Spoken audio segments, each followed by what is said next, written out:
Seguimos aquí en su espacio Voz para el Cambio, conversando con Tito Román Rivera, un hermano caribeño de Puerto Rico, de Borinquen, conversando el tema de la crisis económica hoy de Puerto Rico, una crisis que data de décadas, pero que ahora se agrava todo con el tema del huracán María, y ya había pasado Irma, y entonces todo como que se va al suelo, al piso. Puerto Rico tiene que levantarse de menos cero. Yo confío en que el pueblo de Puerto Rico se va a levantar. Espíritu de trabajo y de unidad hay, y que la conciencia nacionalista, independentista, tendrá que crecer en estas circunstancias. Las grandes crisis paren, no son los grandes momentos, sino hasta grandes líderes. Todo depende de cómo se trabaje la crisis y cómo la gente perciba. En el día de hoy sale un artículo: la recuperación de Puerto Rico depende de la condonación de la deuda, pero una cancelación debe ser parte de un amplio plan económico para la isla. Este es un economista, Gillian Tett, un economista que tiene que ser de Estados Unidos, de Inglaterra, pero son gente tan que pensante. Y dice lo siguiente: mi invitado Tito Román no conoce este artículo, yo no se lo facilité y no lo ha visto, esto se publica hoy. Esta semana, en un raro ejemplo de acuerdo, Lawrence Summers, ex secretario del Tesoro de Estados Unidos y demócrata incondicional, respaldó a Donald Trump, presidente de Estados Unidos y ahora republicano autodeclarado.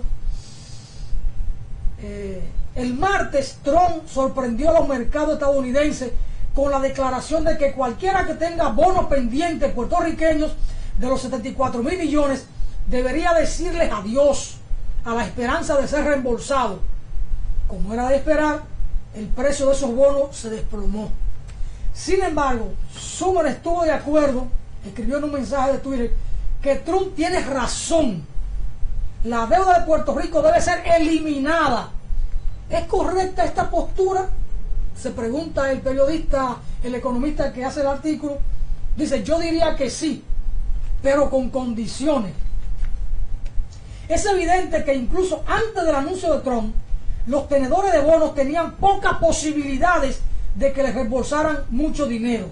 Un informe escrito por la ex economista principal del Fondo Monetario Internacional, Ann Kruger, hace un par de años señaló que la economía de Puerto Rico es demasiado débil para manejar sus obligaciones de 120,000 millones de dólares. Y desde entonces la situación ha empeorado. La economía de la isla ha entrado en recesión.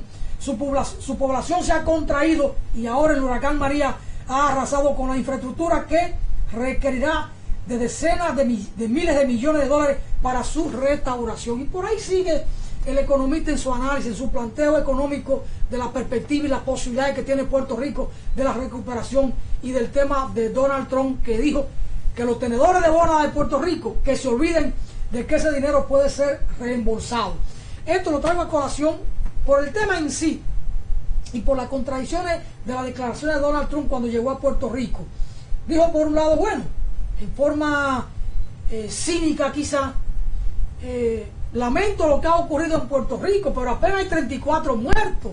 Con Katrina en Nueva Orleans murieron mucho más. Una expresión muy fuera de tono de Donald Trump. No tuvo el tacto político de entender que estaba en un territorio ajeno, en un territorio que se respeta, aunque sea colonia, de gente que tiene su orgullo. Y entonces decir estas cosas fue de muy mal gusto. Y gente incluso que son partidarios del estatus colonial se sintieron ofendidos por Donald Trump por estas declaraciones.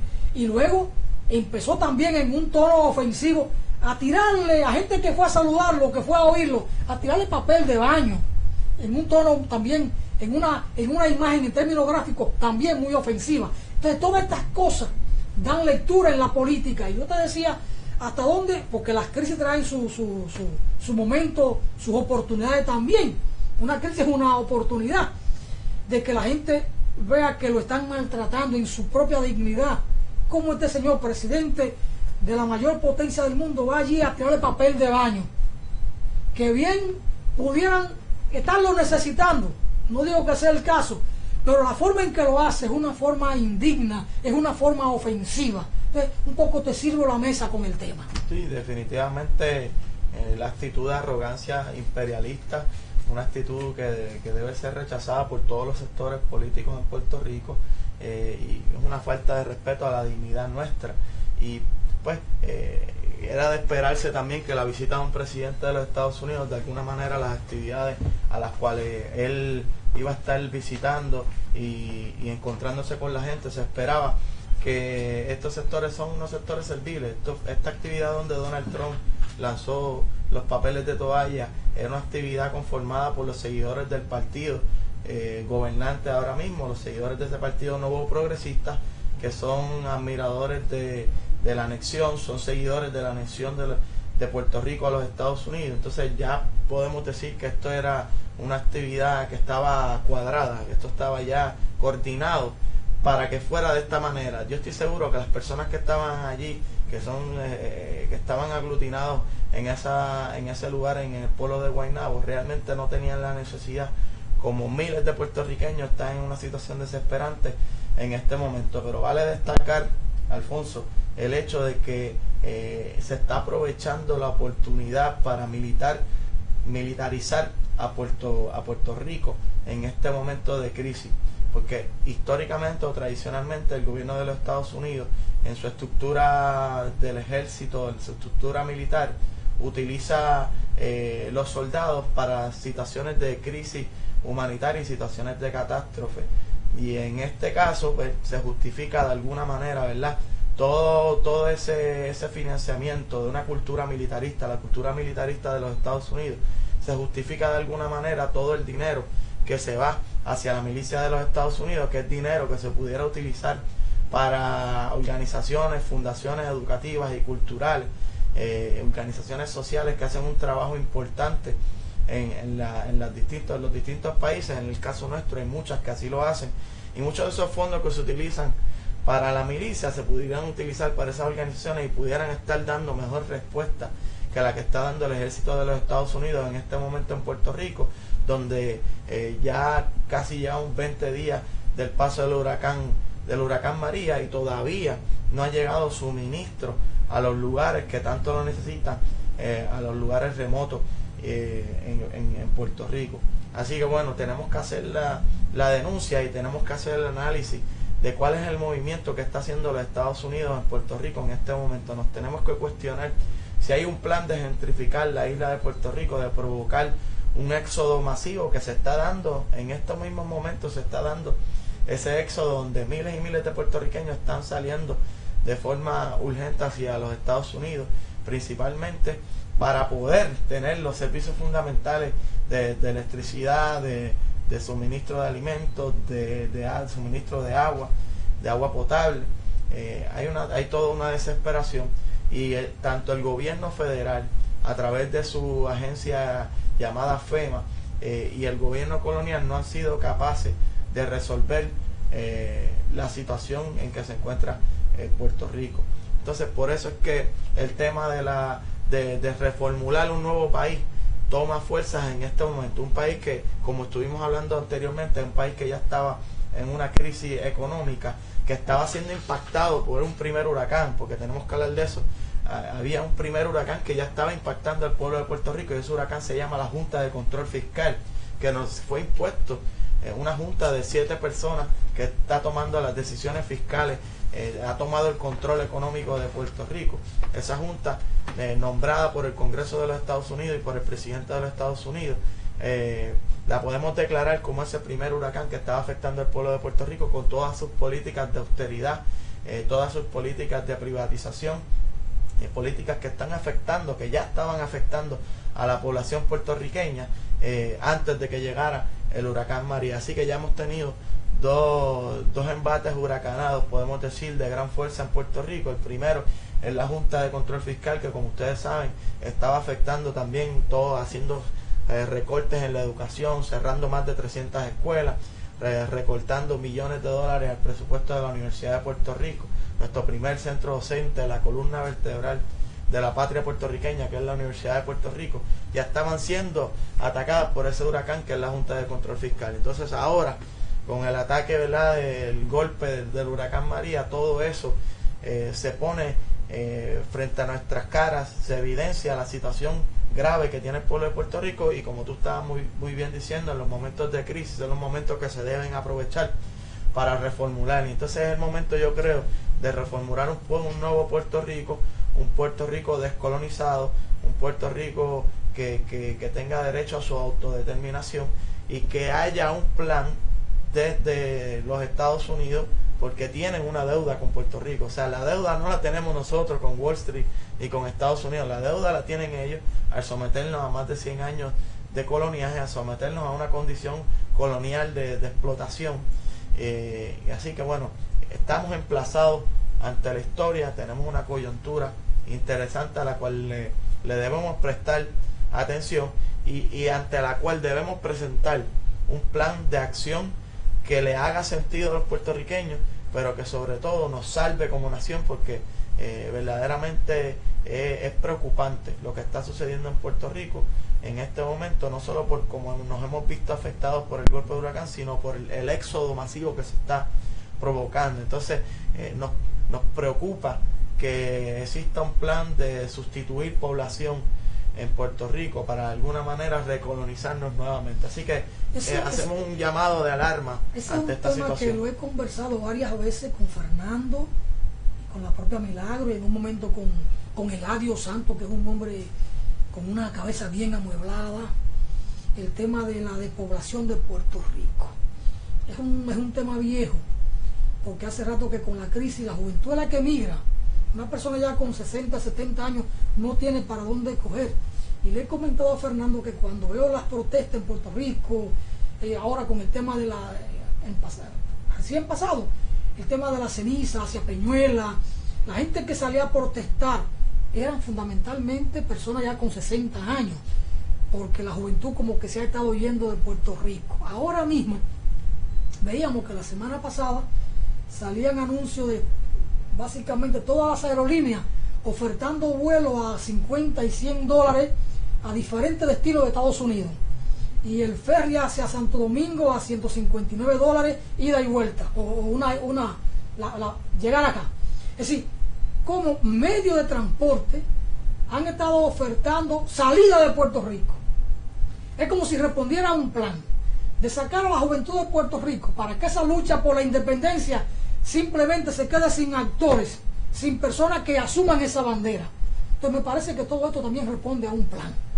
Sí, y tenemos que abrirle, es un plan que ya lleva tiempo denunciándose, no desde ahora. Y en ejecución, por supuesto. Claro, porque evidentemente al tú atacar, por ejemplo, la educación universitaria, lo que fue la nueva reforma laboral, le quita todos los derechos a los jóvenes, pone en desventaja a los sectores jóvenes de la clase productiva en Puerto Rico. Entonces, uno cuando entra en análisis de cuáles son las políticas que se están aplicando en Puerto Rico, casi todas van dirigidas a atacar la juventud, sin decir también que han atacado el retiro, ¿verdad? A los sectores mayores, ¿verdad? A la gente más mayor en Puerto Rico le están atacando también a recortarle el retiro. O sea, todo el mundo está cogiendo palos en Puerto Rico en este momento, pero cuando tú eres joven y te encuentras que frente a ti hay una sociedad que no te apoya, que no te brinda oportunidades, no te brinda alternativas de una vida digna, pues evidentemente el joven, ¿qué va a hacer? Se va a montar en un avión y se va a ir para buscar mejores posibilidades para poder vivir, para poder desarrollarse y para poder salir adelante. Pero esos recortes para la jubilación o para la pensión en materia laboral que se han estado aplicando en Puerto Rico no se aplican en territorio continental de Estados Unidos. No. Son solo políticas para Puerto Rico. Sí, y bueno, son políticas que responden también a lo que es la Junta de Control Fiscal, toda esa... Pero ahí hay medidas que son anterior a la Junta de Control Fiscal. La Junta de Control Fiscal tiene meses. La Junta de Control Fiscal tiene un año, pero lo que viene a completar una agenda que quizás los partidos tradicionales no implementaban de manera inmediata por miedo a que de alguna manera... Al clientelismo político. Ajá, pero siempre ambos partidos han implementado políticas neoliberales y de austeridad, pero quizás no lo hacían de golpe y porrazo por el miedo ese de perderle en el terreno político, y por eso de cierta manera también el gobierno de los Estados Unidos impone la Junta de Control Fiscal para de manera aplastante imponer todas esas medidas que, como estaba diciendo ahorita, ese es el primer huracán, es ese, ¿no? Es la imposición de la Junta de Control Fiscal, que viene a darle un golpe a la estructura del gobierno colonial, que de cierta manera había una autonomía en tanto a la administración gubernamental y fiscal, aunque siempre, ¿verdad? Es como si nosotros fuéramos un perro y tuviéramos un collar y teníamos ese collar y estábamos amarrados y teníamos alguna distancia del amo. Lo que hicieron con la Junta fue acortar esa distancia, ¿verdad? Ese poco de libertad que teníamos bajo el gobierno del Estado Libre Asociado. Eso fue completamente desaparecido al imponer la Junta de Control Fiscal. Así que el panorama se complica, pero yo te voy a decir algo, Alfonso. El pueblo de Puerto Rico es un pueblo fuerte, una nación que se ha mantenido de pie por más de 100 años luego de la invasión norteamericana. Yo estoy aquí hablando contigo, al igual que hay muchos jóvenes luchando en la isla de Puerto Rico, pero también luchando de la diáspora. Oscar López Rivera es producto de los puertorriqueños que lucharon desde la diáspora por la justicia social y por la independencia de Puerto Rico. Así que el gobierno de los Estados Unidos no se crea que si hay un plan llevándose a cabo para tratar de desaparecer la nación puertorriqueña, que no se crean que ese plan les va a salir. No les va a salir, va a ser imposible, porque ¿sabes qué? Hay una diáspora fuerte en los Estados Unidos que históricamente ha defendido a Puerto Rico y que en este momento tomará mayores fuerzas. No te creas que todos esos puertorriqueños que se van a los Estados Unidos se van a callar y se van a olvidar de su patria. La van a defender desde adentro y desde afuera. Me aventuro en un juicio, más que un interrogante sería un juicio. La tendencia, dada la identidad fuerte del hombre, de la mujer de Puerto Rico, que ha logrado preservar su identidad por más de 100 años o por más de 500 años, pero en este caso más de 100 años con el tema colonial, dependiendo de Estados Unidos, que le han querido imponer el idioma, su cultura, todo aquello. En alguna medida han logrado imponer algunos patrones de consumo, pero esa identidad del idioma, de la música, de la cultura, del amor a una bandera, hasta un himno, el himno de Lola Tió, pudiera entonces convertir a futuro, si Puerto Rico no logra torcer el rumbo de los acontecimientos, en una especie de segunda Palestina. Preservar la nación dispersa en el mundo y sobre todo en el territorio continental de Estados Unidos y en las islas del Caribe. Por eso yo insisto que el mejor ejemplo que tiene la juventud puertorriqueña es el ejemplo de Ramón Emeterio Betance, que a pesar de ser desterrado por la tiranía española en el siglo XIX, a pesar de haber sido perseguido, Betance continuó conspirando y luchando desde afuera. Entonces esa es la consigna que debemos levantar. No importa dónde usted esté, no importa a qué lugar usted vaya a buscar refugio en este momento difícil, si usted permanece en Puerto Rico, luche como luchó Ramón Emeterio Betance. Si usted sale de Puerto Rico porque de alguna manera la condición colonial los expulsa, al lugar donde usted vaya, lleve esa bandera y lleve la lucha, la voz del pueblo de Puerto Rico en un reclamo, ¿verdad?, de libertad y de justicia para nuestro país, porque tarde o temprano muchos de esos puertorriqueños que están saliendo en éxodo en este momento van a regresar a Puerto Rico a sumarse con los que se queden allí a construir un nuevo país. Así que el modelo de Betance, las ideas de Betance, la figura de Betance toma fuerza en este momento y es el ejemplo que debemos rescatar, y por eso en parte el trabajo que yo he hecho con nuestro trabajo, ¿verdad?, el trabajo documental que hemos realizado desde el campo del cine, tratamos, ¿verdad?, de promover lo que fue la historia, la vida y la obra de Betance para que nos sirva de alguna manera como un modelo a seguir en el siglo XXI, en este momento que estamos definitivamente emplazados por la historia a ser protagonistas de un cambio definitivo en Puerto Rico.